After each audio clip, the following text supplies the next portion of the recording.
Pourquoi les armées du monde investissent-elles des dizaines de milliards dans de nouveaux avions de combat?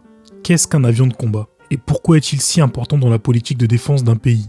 Pour répondre à ces questions, il faut d'abord réussir à le définir. Un avion de combat appartient à la grande famille des avions militaires, des appareils conçus pour répondre aux besoins des forces armées d'une nation. Et contrairement à ce que l'on pourrait penser, un avion militaire n'est pas nécessairement offensif. L'avion militaire peut transporter des troupes, ravitailler d'autres appareils en vol, surveiller un territoire, détecter des menaces potentielles ou encore les intercepter. Dans une armée moderne, l'aviation constitue donc un véritable système dans lequel chaque appareil remplit un rôle bien précis. Parmi ces avions militaires, ceux qui nous intéressent aujourd'hui, ce sont les avions de combat. Ceux dont la mission principale est de contrôler le ciel à des fins défensives et parfois aussi offensives. Concrètement, cela signifie assurer la supériorité aérienne, intercepter un appareil hostile, protéger un espace aérien, appuyer des forces au sol ou encore transporter un objet diplomatique très convaincant, le feu nucléaire. Au fil des décennies, leur rôle va évoluer. D'un outil presque uniquement dédié à la domination aérienne, ils deviendront progressivement des avions capables de remplir plusieurs missions. Ce que l'on appelle communément des avions multirôles. Aujourd'hui, un avion de combat ne fonctionne que rarement seul. Il s'appuie souvent sur d'autres plateformes militaires pour remplir ses missions. Les AWACS et leurs puissants radars pour détecter les menaces à très longue distance, les avions ravitailleurs pour l'augmentation du rayon d'action, ou encore les porte-avions pour se rapprocher des théâtres d'opération depuis la mer. Bienvenue sur la chaîne Aéroparleur. Dans cette série de 2 vidéos, nous allons tenter de comprendre le rôle réel des avions de combat, en parcourant leurs différentes générations. Et avant d'aller plus loin, il est important de préciser une chose essentielle. Cette vidéo ne fait pas l'apologie de la guerre. Parler d'avions de combat ne signifie pas glorifier les conflits. Il s'agit plutôt de comprendre une réalité stratégique, industrielle et technologique. Découvrons ensemble pourquoi les pays investissent continuellement des milliards dans de nouveaux appareils et surtout comment, au fil de l'histoire, la menace a constamment façonné la machine. Plongez avec moi dans la grande histoire des générations d'avions de combat.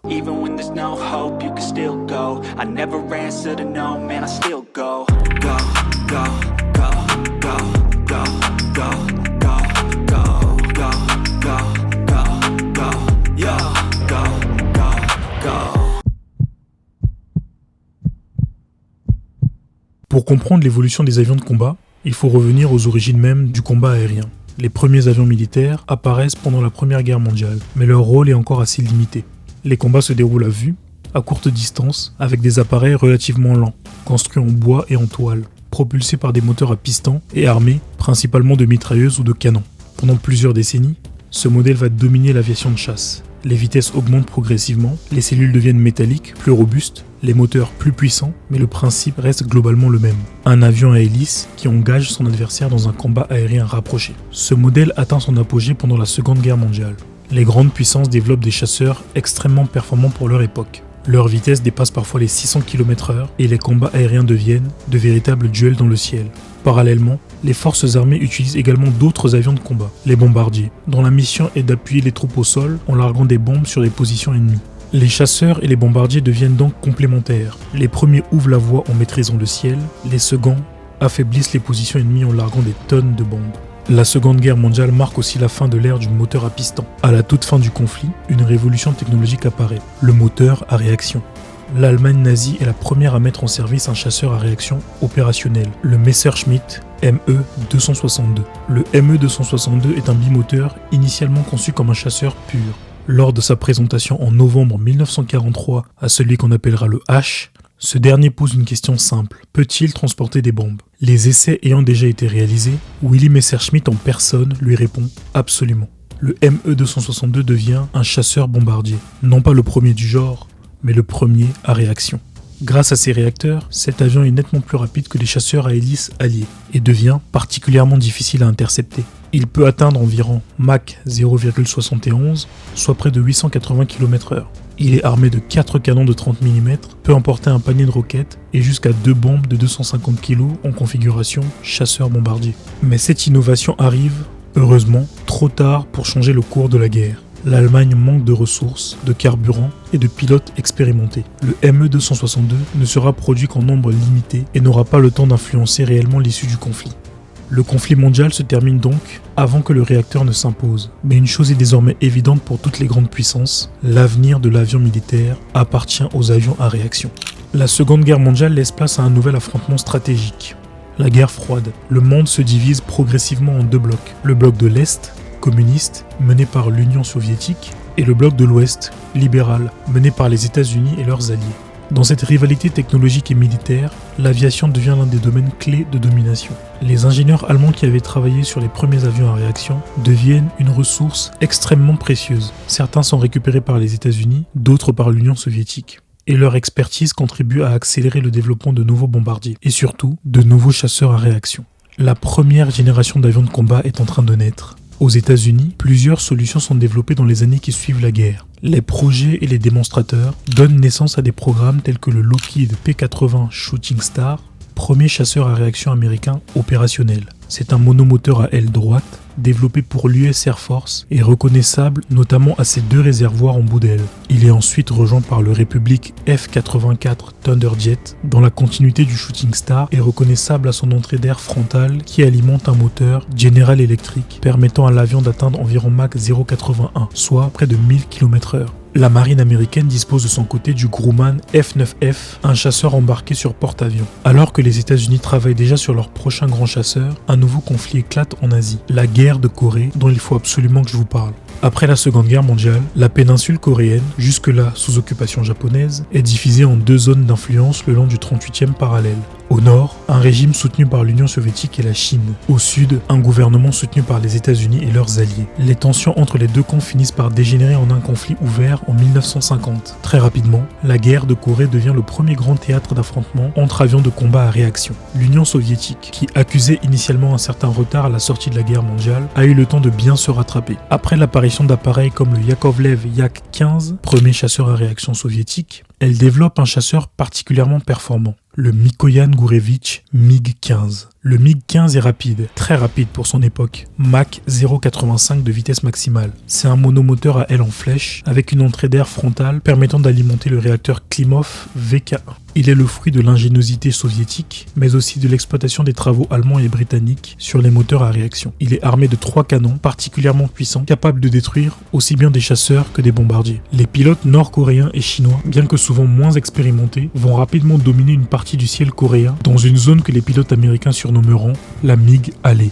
Le MiG-15 domine plusieurs appareils américains, comme le P-80, le F-84 ou encore le chasseur embarqué de la Navy, le F-9F Panther. Il parvient même à intercepter les bombardiers stratégiques B-29 avant qu'ils n'atteignent leur objectif grâce à une vitesse ascensionnelle impressionnante. Le MiG-15 impressionne tellement les Américains qu'ils lancent une opération assez insolite. Des tracts sont largués au-dessus de la Corée du Nord, promettant une forte récompense financière et l'asile politique à tout pilote de MiG-15 qui accepterait de se poser avec son avion sur une base américaine. C'est l'opération Moula. Ça ne s'invente pas. Face à cette situation, les États-Unis accélèrent l'arrivée d'un nouvel appareil, le North America F-86 Sabre. Le Sabre est lui aussi un monomoteur à aile en flèche, propulsé par le General Electric J-47. Il est capable de voler jusqu'à Mach 0,87. Il est équipé de mitrailleuses ou de canons et peut transporter des bombes ou des paniers de roquettes. Le F-86 est celui qui va réussir à rivaliser avec le MiG-15 grâce à deux atouts majeurs. L'expérience des pilotes américains équipés de leur combinaison anti-jet et l'utilisation d'un radar de contrôle de tir qui permet une innovation importante pour l'époque, la visée assistée des canons. Le MiG-15 et le Sabre sont considérés comme deux avions légendaires et ont été produits respectivement à 18 000 exemplaires pour l'avion soviétique et 8 000 exemplaires pour l'avion américain. À partir de ce moment-là, les deux camps vont entrer dans une course permanente à l'amélioration. Mikoyan Gourevitch développe le MiG-17, corrigeant les problèmes de stabilité du MiG-15 en tangage et améliorant la puissance du moteur ainsi que l'armement. Pendant ce temps, l'Europe tente également de reconstruire son industrie aéronautique après la guerre. Le Royaume-Uni développe le Gloster Meteor, l'un des premiers chasseurs à réaction opérationnelle et l'un des rares de cette génération à être équipé de deux moteurs. Le Meteor est construit à plus de 4000 exemplaires et rendu disponible à la Royal Air Force britannique, mais aussi à l'export. Il est engagé dans la crise du canal de Suez. La France, qui sort progressivement de l'occupation allemande et tente de reconstruire son industrie, développe le Dassault MD-450 Ouragan, largement inspiré du F-84 Thunderjet américain. L'Ouragan, puis son dérivé le Mystère 2, seront tous les deux peu produits, 500 exemplaires cumulés. Ils permettront à l'armée française de monter en compétence sur l'emploi de ces nouvelles machines et aux industriels comme Dassault de mettre en avant un certain savoir-faire sur la chasse. Les premières productions vont intégrer des moteurs britanniques avant un recentrage vers une propulsion locale proposée par la société Snecma. La Suède, pays non aligné et soucieux d'assurer sa souveraineté aérienne, développe le Saab J-29 Tunan, un appareil au design très particulier qui deviendra l'un des premiers chasseurs européens modernes. L'État suédois commande au fabricant Saab la possibilité pour le Tunan d'assurer plusieurs types de missions. Jakt pour la chasse en suédois avec le J-29, attaque avec le A-29 pour les attaques au sol et Spanning avec le S-29 pour la reconnaissance. Les passionnés me voient venir avec la dénomination de l'actuel chasseur suédois. Le Tunan est produit à plus de 600 exemplaires et sera suivi du Saab Lansen dont la cellule et la voilure sont améliorées. La Chine, fidèle alliée des soviétiques, produit sous licence le MiG-17 sous le nom Shenyang J-5. Partout dans le monde, les armées comprennent alors que l'aviation de chasse entre dans une nouvelle ère. Les appareils de cette première génération d'avions de combat partagent plusieurs caractéristiques communes. Un ou deux moteurs à réaction assurant des vitesses subsoniques, des ailes droites ou en flèche, une électronique encore très limitée, l'absence de radar embarqué performant et un armement principalement composé de canons ou de roquettes. Les missiles RR n'existent pas encore réellement et les combats se déroulent toujours à vue. La guerre froide, c'est aussi la course à l'arme atomique, avec pour vecteur les avions bombardiers. Très vite, une nouvelle question va se poser aux états-majors et aux industriels militaires. Comment détecter et détruire rapidement un ennemi qui nous menace avec sa bombe atomique? Pour répondre à ces questions, les ingénieurs vont devoir aller encore plus loin dans l'intégration des missiles et la course à la vitesse supersonique. À la sortie de la guerre de Corée, une conclusion s'impose pour toutes les grandes puissances. La vitesse est devenue un facteur déterminant dans la supériorité aérienne. Mais très vite, cette notion de vitesse va dépasser le simple cadre du combat aérien. Elle devient une véritable obsession stratégique. Nous l'avons évoqué, nous sommes en pleine guerre froide. Soviétiques et américains partagent une même crainte, celle du bombardier stratégique, capable de déployer le feu nucléaire n'importe où dans le monde. Les Américains ont intégré le moteur à réaction sur leurs bombardiers, donnant naissance aux Boeing B-47 Stratojet et B-52 Stratofortress, tandis que la menace soviétique est incarnée par le Tupolev Tu-95. Pour l'aviation de chasse, intercepter ces bombardiers devient alors une priorité absolue. Il faut pouvoir décoller rapidement, prendre de l'altitude et surtout dépasser la vitesse du son au minimum. On assiste alors au début d'une véritable course à l'innovation du côté des bureaux d'études et des industriels. Mais les ingénieurs rencontrent rapidement un premier problème. À l'approche de Mach 1, la vitesse du son, les avions sont confrontés à un phénomène critique, le cône de Mach. L'air ne s'écoule plus normalement autour de l'appareil. Des ondes de choc apparaissent, la traînée augmente brutalement et les commandes deviennent instables. Pendant longtemps, ce mur du son est considéré comme une limite physique difficilement franchissable. Pour le dépasser, les ingénieurs vont devoir repenser entièrement les avions, la propulsion bien sûr, mais aussi l'aérodynamique. C'est à cette époque que se généralise une technologie clé, la post-combustion. Le principe consiste à réinjecter du carburant dans les gaz d'éjection en sortie de la chambre de combustion afin d'augmenter fortement la poussée. Le résultat est spectaculaire, une accélération brutale au prix d'une consommation énorme. Du côté des États-Unis, cette nouvelle philosophie donne naissance à une série d'appareils entièrement tournés vers la vitesse. Le North America F-100 Super Sabre devient l'un des premiers chasseurs supersoniques opérationnels. Successeur du F-86, il doit assurer la supériorité aérienne, mais aussi l'appui des troupes au sol. Le Super Sabre est un monomoteur à aile en flèche, complexe et difficile à maîtriser, notamment en raison de son instabilité sur les trois axes. Il est équipé de canons, peut emporter des bombes, des roquettes et introduit une autre innovation majeure de cette génération, les missiles RR à guidage infrarouge, comme l'IM-9 Sidewinder. Le Super Sabre devient même un chasseur bombardier, capable d'emporter une arme nucléaire, la Mark 7, surnommée Thor. Il peut voler durablement à Mach 1,3. Mais c'est avec le Lockheed F-104 Starfighter que cette logique atteint son extrême. Le F-104 est un avion radical, un fuselage long et très fin, des ailes extrêmement courtes, presque tranchantes, imposées par les contraintes du vol supersonique. Ces entrées d'air latérales sont équipées de souris, un dispositif en forme de cône mobile qui permet de réguler le flux d'air à haute vitesse. Son moteur, particulièrement puissant, développe plus de 7 tonnes de poussée avec la post-combustion. Il est conçu pour une seule chose, aller vite. Très vite. Capable d'atteindre Mach 2, il devient l'un des symboles de cette course à la vitesse. Mais cette quête de performance a un prix. Le Starfighter est difficile à piloter, exigeant et peu tolérant à l'erreur. Dans plusieurs pays clients, notamment en Allemagne, il sera impliqué dans de nombreux accidents, ce qui lui vaudra un surnom resté célèbre, le faiseur de veuves. Du côté soviétique, la réponse est tout aussi rapide. Le Mikoyan Gourevitch MiG-19 devient le premier chasseur supersonique produit en série en Union soviétique. Successeur du MiG-17, il conserve une voilure en flèche mais introduit 2 moteurs, chacun développant environ 3 tonnes de poussée. Il peut atteindre Mach 1,1, soit plus de 1400 km/h. Le MiG-19 est équipé d'un radar télémétrique et peut emporter des missiles, notamment les Vympel R-13, équivalents des Sidewinder américains. Pour atteindre des performances encore supérieures, une solution aérodynamique aérodynamique s'impose progressivement, l'aile delta. Contrairement aux ailes classiques, elle permet de mieux gérer les flux d'air à haute vitesse, offre une bonne stabilité en vol supersonique et supporte des contraintes importantes. Aux États-Unis, Convair développe des appareils comme le F-102 Delta Dagger, conçu pour l'interception. En Union soviétique, la véritable star est le MiG-21, successeur du MiG-19. Il marque une rupture. C'est le premier avion soviétique à adopter l'aile delta tout en conservant son empennage horizontal. Cette voilure lui vaudra d'ailleurs le surnom affectif local de balalaïka, en raison de sa ressemblance avec l'instrument de musique. Le MiG-21 est simple, léger et extrêmement rapide. C'est l'avion supersonique le plus produit de l'histoire, avec plus de 13 000 exemplaires. Son moteur Tumansky R-25, équipé de post-combustion, lui permet d'atteindre Mach 2,05. Son entrée d'air frontale est équipée d'une souris. Il est armé de canons, peut emporter des bombes et surtout des missiles Wimpel. En Europe, cette architecture donne naissance à l'un des chasseurs les plus emblématiques de cette époque, le Dassault Mirage 3. Monomoteur à aile delta, équipé d'un moteur Snecma Attar, il dépasse lui aussi Mach 2. Il est multi-rôle, interception, attaque au sol, reconnaissance. Exporté dans de nombreux pays, il devient une alternative crédible aux avions américains et soviétiques. Il est notamment engagé lors de la guerre des 6 jours, où il est massivement utilisé par l'armée israélienne. Dans la même logique, la Suède développe le Saab 35 Draken, un appareil au design unique, avec une double aile delta conçue pour opérer dans des conditions exigeantes. Le Draken, Dragon en suédois, peut lui aussi atteindre Mach 2 grâce à son moteur Volvo RM6. La Chine suit cette dynamique. Elle produit sous licence le MiG-21, sous le nom de Chengdu J-7, avion qui deviendra un pilier localement pendant plusieurs décennies. Les missiles RR sont l'autre révolution majeure de cette génération d'avions de combat. Avec les missiles à guidage infrarouge, le pilote peut désormais engager une cible sans dépendre uniquement de ses canons. Mais ces systèmes restent encore limités. Ils nécessitent une courte distance, un bon positionnement et leur fiabilité est imparfaite.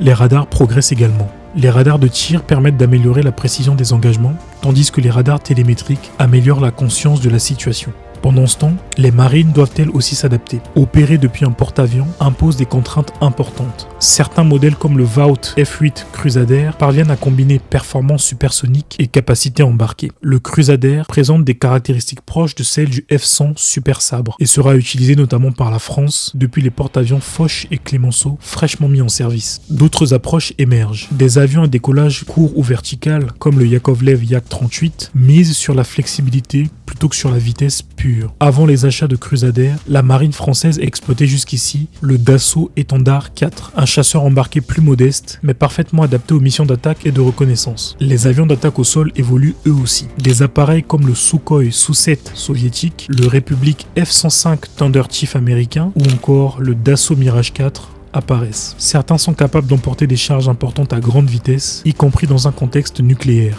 Ces avions sont des chasseurs bombardiers ou des bombardiers tout court, comme le Mirage 4. Les avions de cette deuxième génération partagent plusieurs caractéristiques communes. Des vitesses supersoniques, souvent supérieures à Mach 2, l'utilisation généralisée de la post-combustion, des ailes en flèche ou en delta et l'apparition des premiers missiles RR. Mais malgré ces avancées, une limite majeure subsiste. La course à la vitesse a permis de répondre à une menace, mais elle n'a pas résolu le problème fondamental, voire avant d'être vue. C'est précisément cette limite qui va conduire à une nouvelle révolution. Une révolution où l'information, le radar et les missiles longue portée vont devenir centraux. C'est le début de la troisième génération d'avions de combat.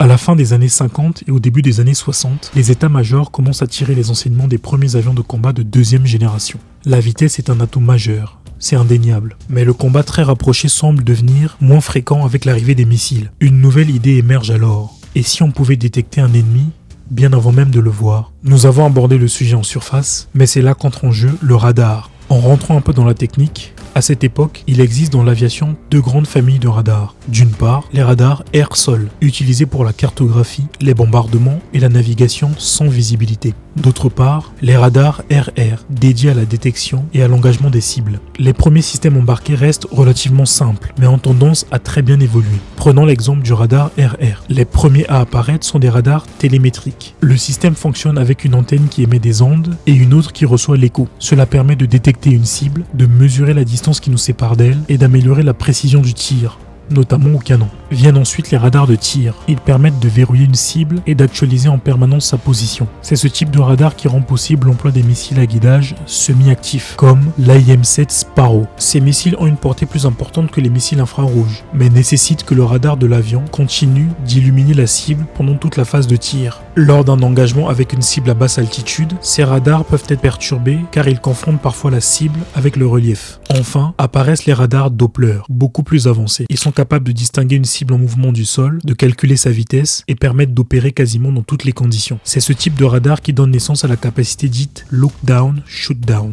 Et pour l'anecdote, c'est aussi ce principe qui est utilisé par les radars routiers pour vous envoyer un joli PV. Le radar va transformer en profondeur le combat aérien. Jusqu'ici, les pilotes dépendaient essentiellement de leur vue. Désormais, ils peuvent détecter une cible à plusieurs dizaines de kilomètres, parfois bien au-delà. Un avion n'a plus besoin de conditions visuelles parfaites. Il peut intercepter de nuit, par mauvais temps et surtout à distance. C'est la naissance du combat BVR, Beyond Visual Range, ou combat au-delà de la portée visuelle. Au passage, si cette vidéo vous plaît, pensez à vous abonner, liker ou commenter, ça aide énormément la chaîne. Les missiles qui accompagnent ces radars sont généralement classés selon des codes Fox. Les Fox One, ce sont des missiles à guidage radar semi-actifs, comme le Sparrow américain ou le Vympel R-27 soviétique. Comme déjà évoqué, ils nécessitent que le radar de l'avion maintienne l'illumination de la cible pendant toute la phase de tir. Les Fox 2, ce sont des missiles à guidage infrarouge, comme l'IM-9 Sidewinder ou le Vympel R-13. Ils suivent la signature thermique des moteurs et sont particulièrement efficaces en poursuite de cibles. Et enfin, les Fox 3 dont nous reparlerons un peu plus tard. Tous les éléments que nous venons de voir peuvent être incarnés par un seul avion, le McDonnell Douglas F-4 Phantom II. Le F-4 Phantom II est un appareil impressionnant, un bimoteur massif capable de dépasser Mach 2, conçu pour intercepter, bombarder et dominer le ciel. Il est équipé de 2 moteurs puissants avec post-combustion et surtout d'un radar performant pour l'époque. Le radar AN/APQ-72 permet la poursuite de cibles sur un large secteur et le système AN/APA-128 assure le guidage des missiles IM-7 Sparrow. Le Phantom II peut emporter une grande variété d'armements, bombes, roquettes, missiles RR, mais il présente une particularité surprenante. À ses débuts, il ne possède pas de canon. À l'époque, les ingénieurs pensent que le combat rapproché appartient au passé, que les missiles BVR suffiront. Le F-4 est utilisé par plusieurs branches de l'armée américaine, l'US Air Force, l'US Navy et le corps des marines. Un véritable F-35 avant l'heure dans son emploi multi-armé. Il est produit à plus de 5000 exemplaires. Dans les années 60, dans le cadre de la guerre froide, la guerre du Vietnam se dessine et s'intensifie. Le conflit oppose le Nord-Vietnam, soutenu par la Chine et ses alliés communistes, au Sud-Vietnam, soutenu par les États-Unis. Très rapidement, le ciel vietnamien devient le théâtre d'opérations aériennes intenses. L'opération Rolling Thunder marque une phase massive de bombardement et les F-4 Phantom II se retrouvent confrontés à un environnement complexe. Des systèmes sol-air redoutables, mais aussi des chasseurs MiG-15, MiG-17 et MiG-21. Ces avions sont plus légers, plus agiles et parfaitement adaptés au combat rapproché. Sur le papier, les F-4 disposent d'une supériorité technologique, mais dans les faits, plusieurs problèmes apparaissent. Les missiles sont encore peu fiables. Les règles d'engagement rapproché imposent souvent une identification visuelle afin d'éviter tout tir sur un allié. Et sans canon, les F-4 se retrouvent parfois démunis. Résultat, le dogfight n'a jamais disparu, il reste central. Les F-4 subissent des pertes importantes en combat rapproché, mais dominent facilement les MiG en combat à longue distance. Ce retour d'expérience va profondément marquer les doctrines. Le canon sera réintégré. Il ne disparaîtra plus. Pendant ce temps, d'autres avions enrichissent cette génération. Du côté soviétique, le MiG-23 apparaît. Un appareil à géométrie variable, capable d'adapter ses ailes selon la vitesse. Il est équipé du radar RP-23 Saphir et peut emporter des missiles Vympel R-23 Fox One et R-13 Fox 2. Son moteur d'une poussée de 8 tonnes et jusqu'à 13 tonnes avec la post-combustion lui permet d'atteindre Mach 2,3, soit 2500 km/h. Le MiG-23 a été exporté dans des pays comme l'Allemagne de l'Est, l'Algérie, la Libye, l'Ukraine ou encore l'Inde. Il a été engagé par l'URSS en Afghanistan, crédité de plusieurs victoires contre des appareils pakistanais soutenant les rebelles moudjahidines afghans. L'URSS se dote également d'un intercepteur redoutable, capable de voler, écoutez bien, à Mach 3,2. Il s'agit du MiG-25 Foxbat. Sa cellule comporte un empennage à double dérive et des entrées d'air à géométrie variable. Le MiG-25 est aussi un avion de reconnaissance capable d'aller au-delà des frontières du territoire dans lequel il opère afin de mener des missions d'espionnage. En France, le Dassault Mirage F1 succède au Mirage 3. Il abandonne l'aile Delta pour une aile en flèche, améliorant ses performances à basse altitude et en combat rapproché. Il conserve des capacités d'interception et intègre les missiles Matra R530 Fox 1 et R550 Magic Fox 2. Son radar Cyrano 4 permet la capacité Look Down Shoot Down, une navigation tout temps et une illumination de cibles volant à plusieurs dizaines de kilomètres. La Suède développe le Saab 37 Viggen, un appareil remarquable, novateur, doté d'une aile delta et de plans canard. Conçu pour opérer depuis des bases limitées, doctrine suédoise. Il combine vitesse et polyvalence. Il est peut-être selon moi le plus bel avion de cette génération. Dites-moi ce que vous en pensez en commentaire. C'est l'un des premiers chasseurs à adopter des canards, permettant d'améliorer la portance à faible vitesse. Il est rapide, puisque volant jusqu'à Mach 2 et emporte l'armement standard de l'époque. Des canons ainsi que des missiles Fox 2 AIM-9 Sidewinder. La Chine, elle, développe le Shenyang J8. Il est grandement inspiré du MiG-21 de deuxième génération, tout comme son cousin Chengdu J7 avant lui. Sa présence dans la troisième génération d'avions de combat est due à sa version J8-2, qui intègre les améliorations du MiG-23, bien que conservant une cellule proche de celle du MiG-21. L'avion est un biréacteur conçu pour l'interception à haute altitude, vole jusqu'à Mach 2,2 et emporte un armement local, à savoir des missiles PL-5 infrarouges, semblables au Wimpel R-13 et donc aussi au Sidewinder américain. Les marines s'adapte également. Le F4 Phantom II est déployé par catapultage depuis les porte-avions américains. Le chasseur embarqué britannique, le Sea Harrier, introduit la capacité de décollage et d'atterrissage vertical dans la Royal Navy. L'URSS remplace son Yak 38 par le Yak 141, améliorant le décollage vertical, l'armement et les systèmes, mais surtout pouvant désormais dépasser la vitesse du son. La France met en service le Super Étendard. Spécialisé dans l'attaque, il est le successeur de l'Étendard 4 et complémentaire du Crusader au sein de la marine française. C'est un monoréacteur sans post-combustion, mais capable de voler jusqu'à Mach 1,3 et de transporter des missiles air-mer comme l'Exo 7 ou surtout le missile de croisière ASMPA dont la charge militaire peut être nucléarisée. En parallèle, les chasseurs bombardiers évoluent eux aussi. Des avions comme le Sukhoi Su-17 à géométrie variable ou le CP-4 Jaguar, développés conjointement par la France et le Royaume-Uni, deviennent des plateformes clés pour les missions d'attaque au sol. Les Américains expérimentent également la philosophie des chasseurs légers, simples et agiles comme le F-5 Freedom Fighter, dont l'usage va devenir complémentaire de l'imposant F-4 au sein de l'US Air Force. Les avions de troisième génération partagent plusieurs caractéristiques communes. L'intégration du radar, la démocratisation des missiles BVR, la capacité d'interception tout temps et une spécialisation accrue des rôles. Mais malgré ces avancées, les conflits ont montré que le combat rapproché reste une situation à grande probabilité. C'est ce constat qui va donner naissance à une nouvelle génération. Une génération plus agile, plus intelligente et surtout plus polyvalente. C'est le début de la 4e génération d'avions de combat. Dites-moi en commentaire quels sont vos avions préférés sur ces 3 premières générations. Je vous retrouve dans la seconde partie de cette série de vidéos où nous aborderons les générations d'avions de combat les plus techniques et sans doute les plus complètes.